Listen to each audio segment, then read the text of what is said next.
वाहिगुरु जी का खालसा वाहिगुरु जी की फतेह। सत श्री अकाल, नमो बुधाय, जय मनुवाद साथियों, अस्सलाम वालेकुम साथियों। भाई सो मानवता न्यूज चैनल पर आप सभी का स्वागत है। मैं मेघराज सिंह अमेरिका से। साथियों, आप सभी जानते हैं हम उठाते हैं गरीबों की आवाज, मजलूमों की आवाज, जिनको कोई आवाज नहीं उठाता उसकी वॉइस ऑफ मानवता उठाता है। और वॉइस ऑफ मानवता हमेशा जिंदे लोगों से बात करते हैं। तो आज का जो प्रोग्राम हमारा है कि आज की मुलाकात जिंदे लोगों के साथ। जिंदे उन्हीं को मानते हैं जो सच बोलना जानते हैं, वरना चुप रहना तो मुर्दे भी जानते हैं। साथियों, आज का हमारा टॉपिक रहेगा कि इंसान की समस्याओं का क्या है समाधान। तो इंसानों की समस्याओं का क्या समाधान है, जो हमारे साथ में बहुत ही सत्कार्य डॉक्टर अर्चना थापर जन स्वामी जुड़ी हैं। तो इनसे हम पहले स्वागत करते हैं, उसके बाद में इनसे सवाल जवाब करेंगे। तो डॉक्टर अर्चना जी, आपका वॉइस ऑफ मानवता न्यूज चैनल पर बहुत बहुत स्वागत। सत श्री अकाल जी। सत श्री अकाल।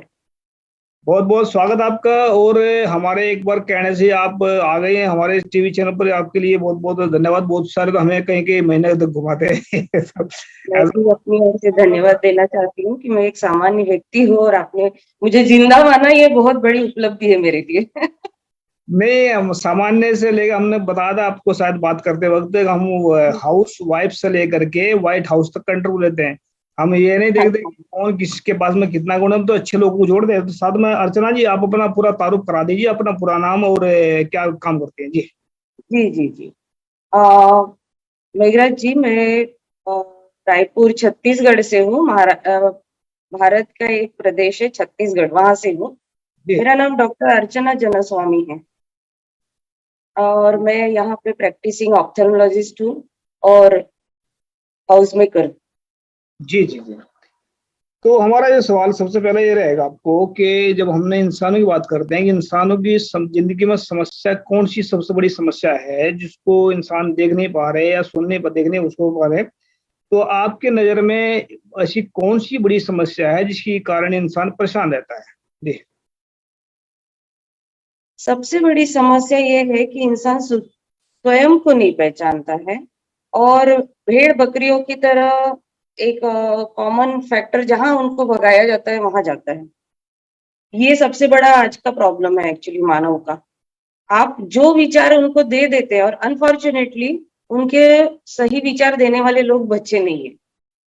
जी, तो मतलब ये कह सकते हैं कि मतलब भेड़ भेड़ की भेड़ जो भेड़ चाल चलते हैं लोग, नहीं वो ख्याल करते हैं। सबसे बड़ी समस्या है, बिना सोचे समझे किसी के ऊपर यकीन कर जी लेना। ये जी सबसे जी बड़ी समस्या है।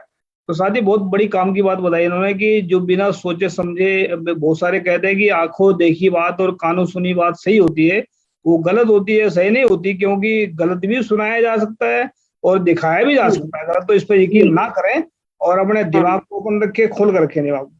तो हमारा जी तीसरा जो सवाल है कि जो इंसानों की जिंदगी में बहुत सारी नफरतें, बहुत सारे सोचते हैं इंसान, नफरत करते हैं एक दूसरे से। तो नफरत ये कहाँ से तकरीबन, क्योंकि कहीं ना कहीं कुछ नई चीज कहीं ना कहीं से आती है। जैसे जी प्यार कैसा आ रहा है, नफरत भी आ रही है, हवा भी आ रही है, खुशबू भी आ रही है। तो ये जैसे खुशबू फूल से आती है और हवा जो है ये प्रकृति की देन है और सूर्य से प्रकाश मिलता है। तो ऐसे जी। नफरत जो है, ये नफरत कहाँ से आती है अर्चना जी इसमें, इंसान की जिंदगी में। मेघरा जी, देखिए, जीवन में दोनों दो चीजों का बैलेंस यानी जीवन होता है और जीवन का मतलब ही ये है कि आप उन दो निगेटिव और पॉजिटिव दोनों चीजों को बैलेंस कर सके, तो वो उसको आदर्श जीवन कहेंगे हम लोग। जी पर वो, हाँ, उसी का एक पार्ट है नफरत है, दूसरा उसका एग्जैक्टली अपोजिट पार्ट है प्यार, प्रेम। तो प्रेम को जानने के लिए भी नफरत होना जरूरी है कहीं तो। जहां प्रेम नहीं वही नफरत होती है। और सबसे पहले प्रेम को जान ले लोग, तो नफरत होना बंद हो जाएगा। जी नफरत होती इसलिए है क्योंकि इंसान अपने स्वार्थों में डूबता है, पहली बात। दूसरी बात ये होती है कि वो दूसरे की कही सुनी सुनता है और उसी के हिसाब से, जैसे मैंने पहले ही बोला, कि भेड़ चाल में लग जाते हैं। तीसरी ये चीज रहती है कि वर्चस्व दिखाना है उसको दूसरे के ऊपर। जी तो उसके कारण ये ऐसी निगेटिव फीलिंग्स आती है, नफरत की है। और पर्सनल लाइफ में भी आती है, सामाजिक जीवन में भी आती है। जी जी। जैसे मतलब नफरत मेरे ख्याल से, अगर इसको एक बार थोड़ा मैं आपके सामने इस सवाल रख देता हूँ। पॉइंट ये कि नफरत, ये मुझे तो मैं रख रहा हूँ उसको, आप सही है और गलत बताना। जैसे कि नफरत, जैसे सच अगर मतलब प्यार जो होता है वो सच से आता है, जैसे खुशबू से, मतलब फूल जो है ना, फूल से खुशबू आ रही है, अब जी खुशबू तो वहां से आ रही है, फूल, लेकिन हमारे पास में खुशबू को जी फूल का पता नहीं, लेकिन फूल से जैसे प्यार जो है वो सच से आता है। तो कहीं नफरत झूठ से तो नहीं पैदा होता है, इसका आप क्या समझते हैं? झूठ से, मतलब मेरे ख्याल झूठ से पैदा होता है, होती है नफरत, तो ये ऐसा लगता हाँ, है मुझे। नफरत झूठ से पैदा होती है, ये ऐसा नहीं कह सकते। हम ये कह सकते हैं कि हम सच को नहीं पहचानते, इसलिए नफरत होती है। जी जी। तो इसमें बताया, जैसे हम जैसे कर रहे हैं, किसी से नफरत करते हैं, तो इससे नफरत से हमें हमारा खुद का नुकसान हो रहा है, या उसका जिससे हम नफरत कर रहे हैं उसका नुकसान हो रहा है? दोनों का ही होता है, पर नफरत जनरली की जाती है कि सामने वाले को तकलीफ दी जाए। और मजेदार बात इसकी ये है कि सबसे पहले जो नफरत करेगा उसको सबसे ज्यादा समस्या होती है, उसी को सबसे ज्यादा तकलीफ होती है, क्योंकि वो उसके साइकी में अराइज हो रहा है वो निगेटिव पॉइंट, तो ये उसके साइकोलॉजी पे सबसे पहले असर करेगा वो। दूसरे को असर हो चाहे ना हो, वो उसके ग्रहण पे है, सामने वाला जो कैसा ग्रहण कर रहा है उसके हिसाब से सामने वाले पे असर होगा। तो मैं आपको कुछ कह रही हूँ नफरत से, तो आप पे असर बाद में होगा, पहले मुझ पे होगा। यानी कि खुद का नुकसान ज्यादा होता है, दूसरे का कम होता है, ये सीधी सीधी बात ये कह सकते बिल्कुल हैं। बिल्कुल। तो जैसे हम बहुत सारे तो नफरत से तो नहीं जी सकते आदमी, तो मतलब नफरत से इंसान के जो अंदर जो है ना, नफरत की आग लग जाती है। तो प्यार से, प्यार जब नफरत का जो दूसरा रूप है प्यार होता है, तो प्यार से लोग ये जिंदगी जीना चाहते हैं, लेकिन वो जी नहीं पाते, कैसे? मतलब मिनट मिनट में नफरत करने लग जाते हैं। तो प्यार से लोग जिंदगी कैसे जिएंगे, क्या मतलब इसको अपने जिंदगी में कैसे अपनाएंगे प्यार को? जी। प्यार को अपनाना बहुत सहज है एक्चुअली, क्योंकि जीवन प्यार ही है, सच जी कहूँ तो। लेकिन हम उसको छोटे बच्चे से जो पहली बार कुछ बोलना या हमारी बात सुनना सीखता है, तब से हम उसको कंडीशनिंग कर देते हैं। जी तो इंसान जो है बड़ा होते होते कंडीशनिंग होते जाती है उसकी, और वो जो कंडीशनिंग है वो तरह तरह की परंपराएं हैं, तो विचार है, तो शिक्षा के नाम पे भी हम बहुत कुछ कंडीशनिंग कर देते हैं। वो शिक्षाएं तो परफेक्ट या पूरी नहीं होती है, पर हम पर्सनल लेवल पे बच्चे को साइकोलॉजिकली समझ के वो देना भूल जाते हैं। तो हमारे सारे ही समाज में ये समस्या है कि हम सबके सब लोग बड़े होते हैं एक विचार और धारणाएं लेते हुए, उन विचार और धारणा के कारण हमको प्रेम तो नेचुरल है, प्रेम समझ में आते रहता है, ऐसा नहीं है कि किसी को समझता नहीं है प्रेम। जी। लेकिन उसको एक्सेप्ट करना और उसको ऐसे ही एक्सप्रेस आउट करना, अपने जीवन में लाना उनको कठिन हो जाता है, क्योंकि ये सारी धारणाएं उनको रोकती है। जी जी जी। तो ये जो मैं, मेरे ख्याल से जो समस्या भारत के अंदर, क्या वर्ल्ड के अंदर दो समस्या मुझे नजर आती हैं, उसमें आप थोड़ा बताना वो सही है गलत है। जैसे कि नस्लवाद है, नस्लवाद पूरे वर्ल्ड के अंदर एक बहुत बड़ी बीमारी है, एक दूसरे से नफरत करते हैं। भारत के अंदर जात पात है, इसको आप समस्या बहुत समझती है, इसको आप समस्या समझती हैं, या सिर्फ ये एक रेगुलर चीज है जिसको हम यूज करके छोड़ देते हैं जात पात को? रेगुलर समस्या कहो, दोनों ही चीजें हैं ये। जी जी, समस्या तो है ही, क्योंकि ये 100% मानवता के विरुद्ध है। कोई भी पूरी दुनिया में जहां कहीं पे भी आप जाएंगे, मैं डॉक्टर होने के नाते बता सकती हूँ कि शरीर विज्ञान के हिसाब से अगर हम देखेंगे तो कौन सा व्यक्ति अलग है? हर मानव एक सा है। उसका शरीर रचना, फिजियोलॉजी और उसका ब्रेन की एक्टिविटी, उसके एंजाइम्स, उसके हार्मोन्स, हर चीज एक जैसी है। और यहाँ तक कि उसके कारण उसकी फीलिंग्स भी एक जैसे हैं, उसके विचार भी एक जैसे हैं। इसके बावजूद भी हम भेद कर रहे हैं। उस भेद का कोई मतलब है ही नहीं, जी जी कोई जी मतलब नहीं है। और ये एक प्रकार की मतलब डेलिब्रेट अटेम्प्ट है दूसरे के, कुछ एक ग्रुप का दूसरे ग्रुप के ऊपर अधिकार जमाने का, और कोई बात नहीं है इसमें। ये बिल्कुल भी अच्छी बात नहीं है और सही भी नहीं है। जी। और जातिवादिता तो रेगुलर है, अनफॉर्चुनेटली बहुत रेगुलर है हमारे यहाँ। ये बहुत समस्या, अनफॉर्चुनेट है हम इस मामले ये में। समस्या है नहीं, जितनी बड़ी समस्या बना दी गई, बना देते हैं उस समस्या को। तो जैसे हाँ, और मतलब, उसको मानना नहीं चाहते हैं। आप एक छोटा सा मैं दूंगी आपको एग्जांपल।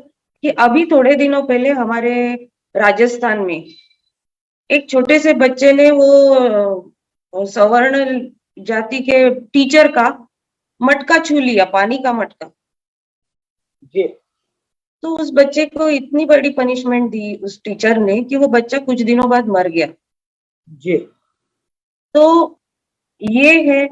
और जाति पातिता, जाति भेद तो एक चीज है, और मजेदार इसमें एक और चीज मैं आगे जाके बताऊंगी, शायद आप बोलोगे या नहीं मालूम नहीं, लेकिन मैं सब प्रखरता से बोलती हूँ वो महिला होने के नाते कि इन जाति भेदों का तो चर्चा फिर भी हो जाती है, पर हमारी चर्चा कहीं नहीं होती।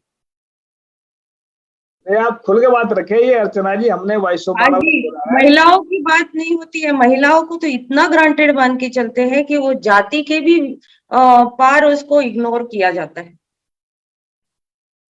तो इसमें स्त्रियों की महिलाओं, समस्या इसमें है, आप स्त्रियों महिलाओं की को गलती, वो इसमें भेद भी बहुत बड़ा भेद है, नस्ल भेद है, जाति भेद है, और ये जेंडर बायस जो है ना मेंटालिटी, ये बहुत मतलब ये एक हेल्दी समाज बना ही नहीं सकता जब तक ये इसमें तीन चीजें रहेगी। इसमें इसमें महिलाओं की गलती मानती हैं आप या मर्दों की गलती मानती हैं उसमें आप? इसमें दोनों की गलती है, मेरे ख्याल दोनों की है। से मेरे ख्याल से ऐसा है, जिसको भूख लगती है ना वो रोटी किसी न किसी तरीके से खा लेता है। हमारी समाज व्यवस्था, हाँ बिल्कुल, आपको बताती हूँ, छोटी बच्ची जो रहती है घर के अंदर, एक बेटी है एक बेटा है घर के अंदर, तो छोटी बच्ची बचपन से डिस्क्रिमिनेशन समझती है, उसको थोड़ा सा पीछे रखा जाता है as compare to male child, ये वो समझती है लेकिन बोल नहीं पाती है, या उसको लगता है ये सही है या नॉर्मल है। जी अब वो जो बच्ची इस चीज को नॉर्मल मानते हुए बड़ी हुई, वो तो नहीं समझेगी कि उसके अगेंस्ट कुछ मतलब वो फील करती रहेगी ऑपरेशन, लेकिन वो बोल नहीं पाएगी। ये तो गलत बात है ना, अगर अगर उसको हाँ, फील कर रही है तो मैंने जो कंडीशनिंग की बात की है वो यहाँ पे भी अप्लाई करती है। तो इसको जो है ना, देखो हम चाहते हैं कि अपन महिलाएं अपनी बातें रखें, अगर ऐसा ऐसी समस्या है, इसको देखो अब जब किसी को प्यास अगर नहीं लगेगी तो पानी नहीं मांगा तो कौन पिलाएगा पानी उसको? अगर पानी की प्यास लगी तो खुद बोले भाई प्यास लगी तो पानी तभी मिलेगा उसको। तो अगर ये जी जी समस्या है, आपने इसका जिक्र किया, तो इसको हम हाईलाइट करेंगे और उसमें समस्या को, उसमें हम तो चाहते हैं कि कोई लड़की, जैसे मैं इंटरव्यू कर रहा हूँ आपका, ऐसे कोई लड़की, मैं तो चाहता हूँ कि लड़कियां इंटरव्यू करें लोगों का आकर के, ताकि उनका उनका खुद का भी माइंड ओपन होए। क्योंकि मैं अपना ऐसा मानता, मैं ऐसा मानता हूँ कि अगर एक महिला गुलामी में फंसी हो तो 4 पीढ़ियों को वो गुलाम फंसा देती है।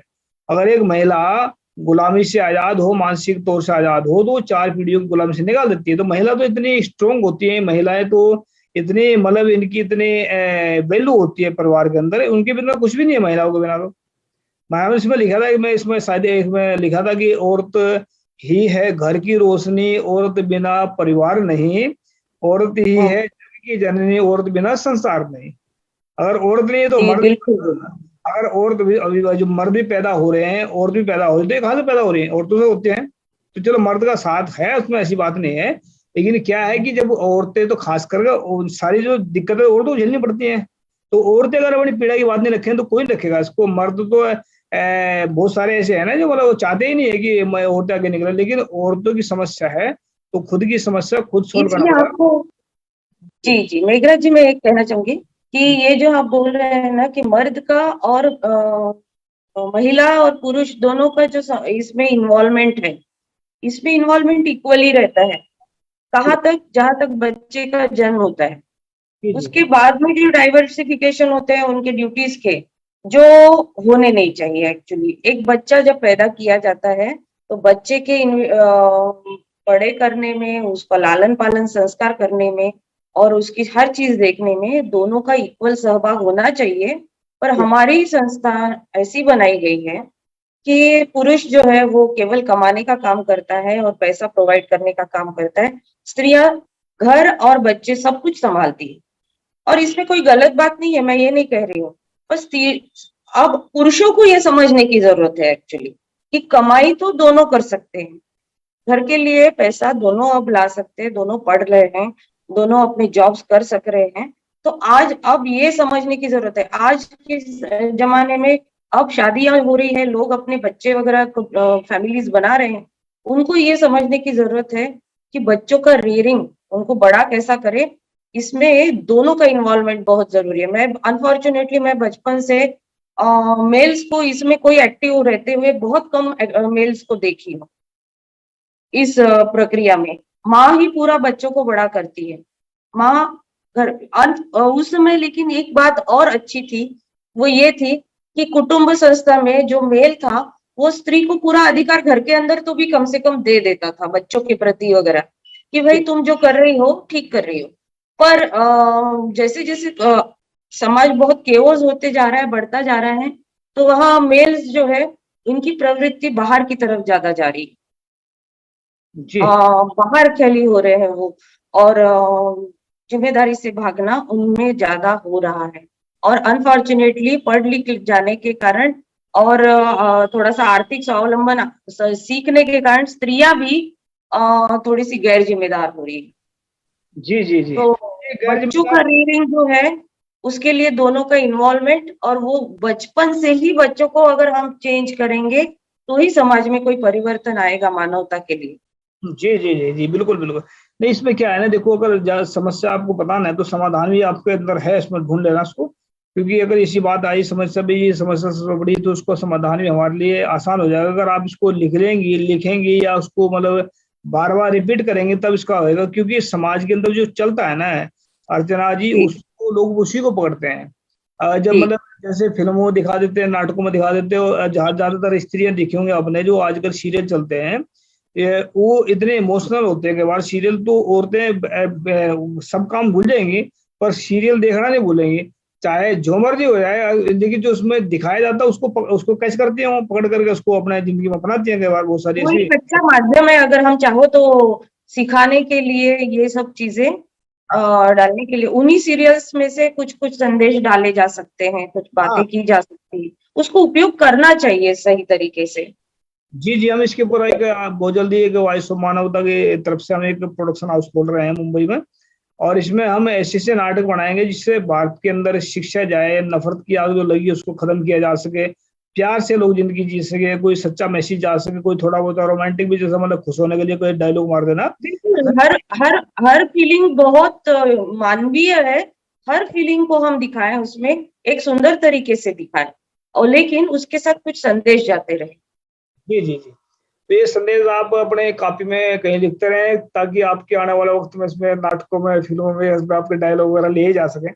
तो मेरा मैं सवाल जरूर। आपसे ये जो है, मतलब एक सच जो है ना इंसान की जिंदगी में कितना जरूरी है, थोड़ा इसको भी बता दे, ताकि मतलब आज जो वस्तु अगर वर्ल्ड के अंदर देखें हम ध्यान से, तो आज इतने हालात खराब हैं कि हर इंसान एक दूसरे को चीट करने की कोशिश करता है, एक दूसरे की जेब काटने की कोशिश करता है, और जबकि जेब धोखा देने की कोशिश करता है, विश्वासघात करने की कोशिश करता है। तो ये वो इंसान करते हैं जो सच से दूर चले गए हैं। तो सच से मतलब मेरे ख्याल से है कि सच इंसान की जिंदगी में आपके हिसाब से कितना जरूरी है, इसको लोग कैसे अपनाए सच को? जी जी मेघराज जी, इसमें सच से तो लोग दूर हुए हैं, ये हम समझ रहे हैं। हम जिस सच की बात कर रहे हैं वो शायद उसको हम ऑनेस्टी कहेंगे, जी शायद हम उसको प्रामाणिक विचार कहेंगे, और ये है। लेकिन सत्य की परिभाषा होना बहुत जरूरी है, जी क्योंकि हमारे यहाँ सच शब्द को भी इतना ज्यादा कि उस पे भी इतनी बहस कर चुके हैं सब लोग, और इतना ज्यादा कंफ्यूज करा हुआ है सच के नाम पे, कि खास करके मैं भारत के बैकग्राउंड पे बात करती हूँ।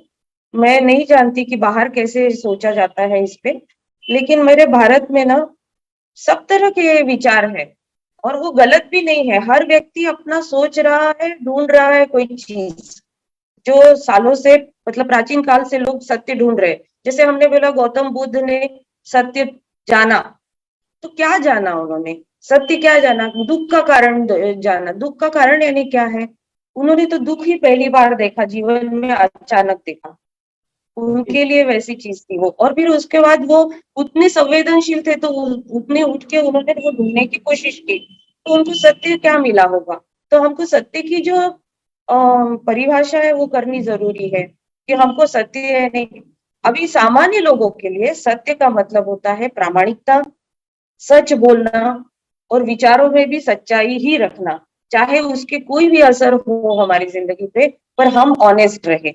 ऑनेस्टी सबसे बड़ी बात है सामान्य लोगों के लिए, सबके लिए। अगर हम एक इन जनरल पूरा एक मानेंगे तो फिर उसके बाद में जो विचारक रहते हैं वो और ज्यादा उस सत्य की तरफ जा सकते हैं, वो एक अलग विषय है।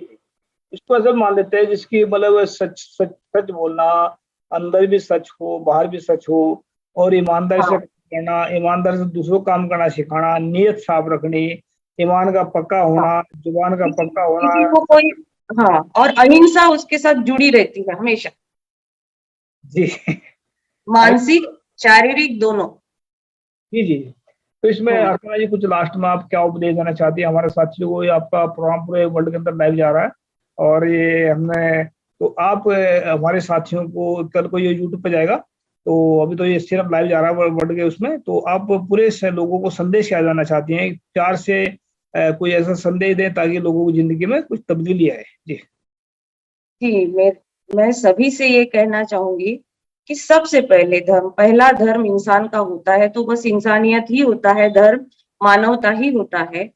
और मानवता के आगे कोई भी धर्म, कोई भी जाति, कोई भी जेंडर ये मायने नहीं रखता है। इस बात को गांठ बांध लेनी चाहिए, पहली बात।